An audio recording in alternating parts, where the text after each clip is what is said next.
시청자 여러분 안녕하십니까? 복지TV 뉴스입니다.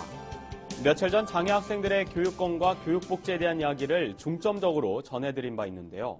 서울의 한 중학교에서 발달장애 학생이 학교 폭력을 당했지만 학교 측이 제대로 된 진상조사를 하지 않은 것으로 드러났습니다. 김지영 기자입니다.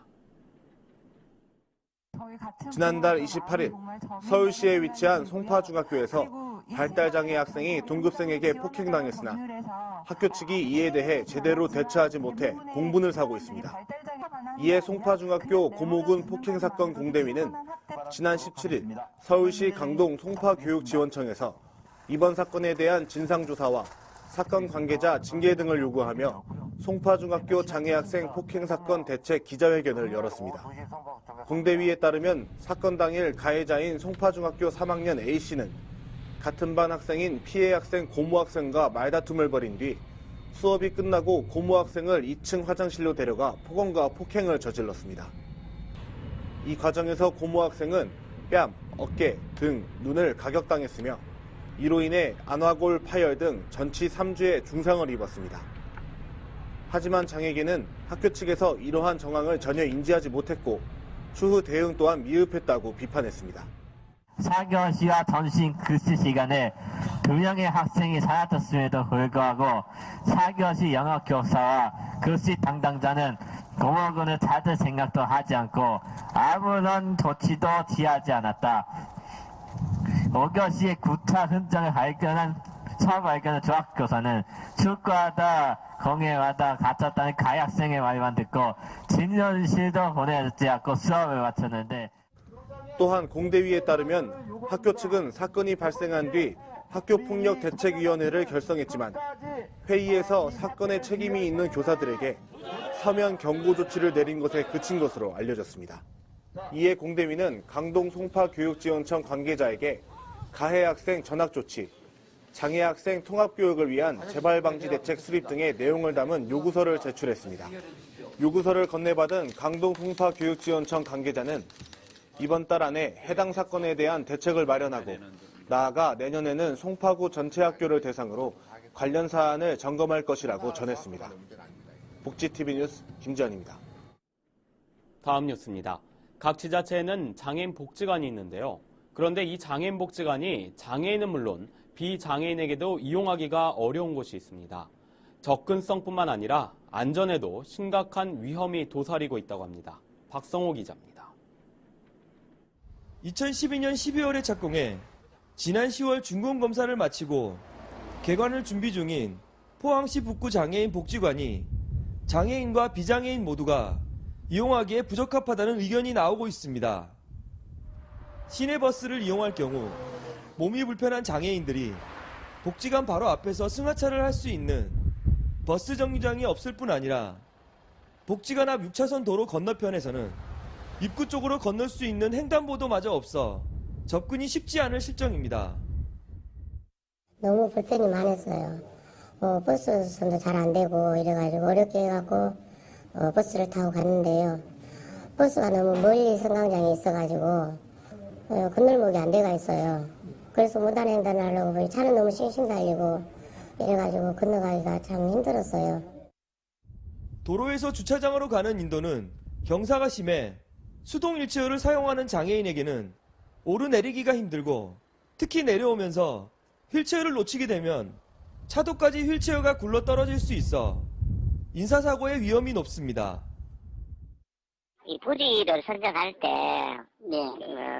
부지 매입금을 줄이기 위해서는 시유지가 선정해야 되잖아요. 도로 부수랑 저희 부수랑 또 다르니까 이미 이제 그 건물이 들어가기 전에 아마 그 도로는 그렇게 개설되어 있는 것 같고요. 그 동부서랑 그분은 협의를 해서 이제 시설이 완공되고 나서 이제 이용자 편의를 위해서 그분은 종합적으로 검토해야 될 부분인 것 같습니다. 북구 장애인 복지관을 이용할 장애인 단체와 장애인들은 복지관 건립 수립 단계부터 포항시가 장애인의 접근성과 이용 편의를 고려하지 않았다며 탁상 행정의 문제점 지적과 장애인의 참여와 의견 반영을 요구했습니다. 포항에서 복지TV 뉴스 박성호입니다. 새누리당 김정록 국회의원이 제2회 대한민국 입법대상에서 입법대상 수상의 영예를 안았습니다. 박광일 기자입니다. 19대 국회 1호 법안이었던 발달장애인 권리보장 및 지원에 관한 법률을 발의한 새누리당 김정록 의원이 대한민국 입법대상을 차지했습니다.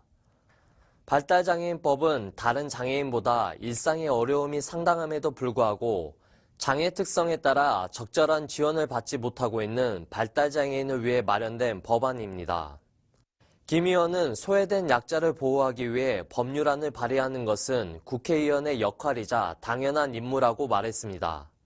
우리 소외계층, 특히 장애인들, 우리 발달장애인들에 대한 권리 보장부터 소득 보장, 그게 제반적인 것이 필요하지 않았느냐.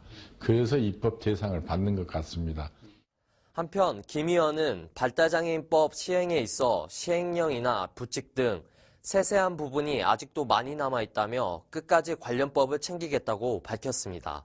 또 시행령이나 제일 안타까운 게 소득 보장에 대한 것, 또 센터를 만드는 것, 또 이렇게 정보를 공유할 수 있는 부모님들과 채널, 이런 부수적인 것이 이루어져야 되지 않느냐, 이런 생각을 가져요. 복지TV 뉴스 박광일입니다.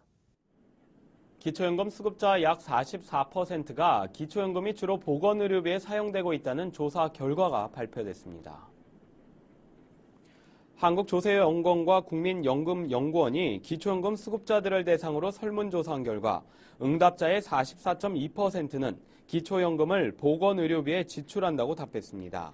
보건의료비에 사용한다는 대답은 여성이 남성보다 높았고 기초연금을 받은 후 가장 큰 변화는 병원에 가는 것에 대한 부담이 줄었다는 경우가 가장 많았습니다. 한편 지난 11월 말 현재 기초연금 수급자는 433만 명으로 기초연금 수급률은 66.6%로 나타났습니다. 보건당국이 강력한 한파로 인한 한랭 질환이 발생 확률이 높다며 각별한 주의를 요구했습니다. 질병관리본부는 한파로 인한 저체온증과 동상을 예방해야 한다며 75세 이상 고령자와 독거노인, 만성질환자에게 주의를 요구했습니다. 한랭질환은 저체온증과 동상, 동창 등 대부분 추위에 장시간 노출될 때 발생하는 경우가 많습니다. 본부는 실내와 실외에서 한파 대비 건강수칙 준수를 당부했습니다. 장애인 미소 나눔 캠페인을 위해 영국 파페라 그룹 블레이크가 첫 내한 공연을 합니다. 김지한 기자입니다.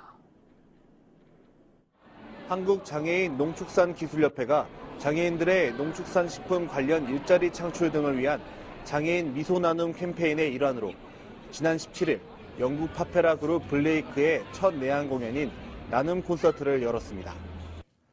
이에 앞서 지난 16일 강남구청 소회의실에서는 공연을 진행하는 블레이크의 한국장애인 농축산기술협회 홍보대사 위촉식을 가졌습니다.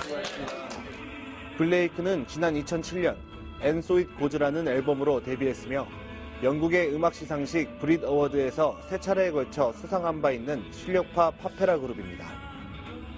블레이크는 홍보대사 위촉을 통해 한국과 영국을 오가며 협회와 한국의 농업을 알리는 홍보대사 역할을 수행하게 됩니다. 협회 홍보대사가 된 것을 자랑스럽게 생각합니다. 앞으로 세계를 돌며 음악뿐만 아니라 여러 가지 만남을 통해서 협회에 좋은 의도를 알리도록 하겠습니다. 이번 행사를 마련한 협회 홍기표 중앙회장은 이번 위촉식을 통해 세계와 교류하며 한국 장애인 농업의 발전과 장애인 일자리의 세계화를 기대한다고 밝혔습니다. 이제 제가 늘 꿈꾸며왔던 장애인들의 생산적인 일자리들이 글로벌 시대에 발맞춰 나갈 수 있는 계기를 우리 글로벌 홍보대사인 브레이크가 브릿지 역할을 함으로써 앞으로 힘차게 나아갈 수 있다고 확신합니다. 서울시 광진구에 위치한 악스코리아에서 열린 나눔 콘서트에서는 블레이크와 1000여 명이 넘는 관객이 함께 2시간가량 호흡하며 성공적으로 무대를 마쳤습니다. 블레이크는 17일 서울을 시작으로 20일 울산, 21일 부산에서 콘서트를 이어갈 예정입니다. 복지TV 뉴스 김지한입니다.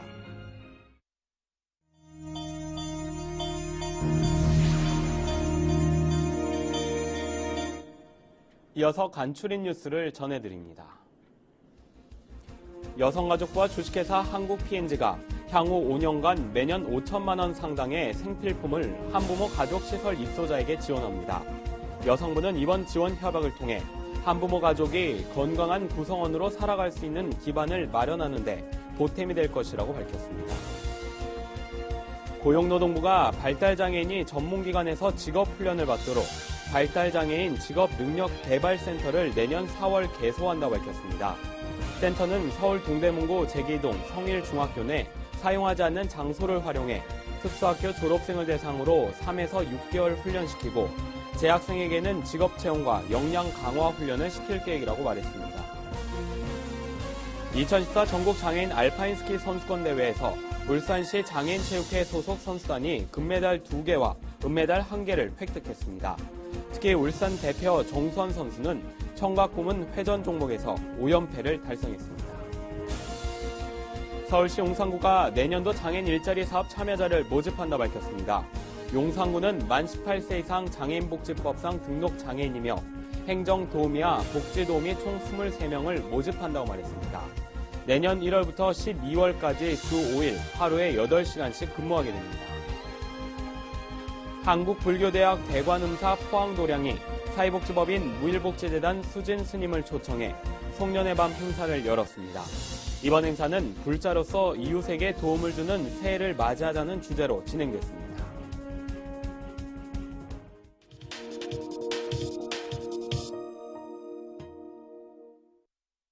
서울의 한 초등학교 앞, 아이들이 몸을 움츠린 채 교문을 나섭니다. 어깨에 짊어진 각양각색의 가방들, 무거운지 이쪽 저쪽으로 옮기기도 합니다. 저 가방이 너무 무거워서 걷기가 좀 힘들어서 걸어다니기가 힘들어요. 가방이 2개라. 어린이들의 척추 건강을 위해서 가방은 신중하게 선택해야 하는데요. 가벼운 재질의 가방을 양쪽으로 메고 내용물도 적게 담아야 합니다. 또 가슴 앞쪽으로 묶을 수 있는 띠가 있는 것이 좋은데 뒤로 젖혀지는 무게를 분산시켜주는 효과가 있습니다. 20% 이상의 무게를 넘지 않는 한도 내에서 가방을 매라고 하고 있고요. 가방을 한쪽 어깨로 매는 것보다는 양쪽에 동시에 매는 것. 가방의 가장 아랫부분이 벨트 라인보다 살짝 올라가 있는 정도. 가방의 양쪽 끈의 길이가 다르거나 자꾸 풀린다면 한 번쯤 살펴볼 필요가 있는데요. 또 가방을 멜 때마다 움츠리거나 시선이 아래로 향한다면 이미 척추의 균형에 문제가 생긴 것입니다. 가방 매는 습관이 좋지 않아서 좋지 않은 자세로 하게 되면은 이게 소아나 청소년기의 어떤 척추 건강뿐만 아니라 나중 이후에 성인의 척추의 변형이라든지 통증에도 영향을 끼치는 것이거든요. 그러니까 어렸을 때부터 바른 자세로 가방을 메고 잘못 매면 아이들의 척추 건강을 위협할 수 있는 책가방. 기능성을 꼼꼼히 따져보고 지나치게 무겁지도 않은지도 세심하게 살펴봐야 합니다. 이야기가 있는 시간 오늘의 영상은 복지TV 박선호 개관기자가 보내온 사진입니다. 함께 보시죠. 전북의 전자민원 모니터 회원들과 한 봉사단체가 지역 불우 청소년과 독거노인을 위하여 2,000장의 연탄을 전달했다고 합니다. 이번 나눔 봉사는 참가자들이 십시일반으로 자금을 모아 진행했다고 하는데요. 정성을 담아 전달한 연탄으로 도움이 필요한 이웃들이 더 따뜻한 겨울을 보내게 되었길 바랍니다. 네, 연말을 맞이해 곳곳에서 나눔을 실천하는 봉사활동이 우리들의 마음을 따뜻하게 만드는데요. 연말에만 집중되는 봉사활동이 1년 내내 항상 자연스레 이뤄질 수 있는 문화가 우리 사회에 조성될 수 있기를 바랍니다. 이상으로 복지TV 뉴스를 마칩니다. 시청해주신 여러분 고맙습니다.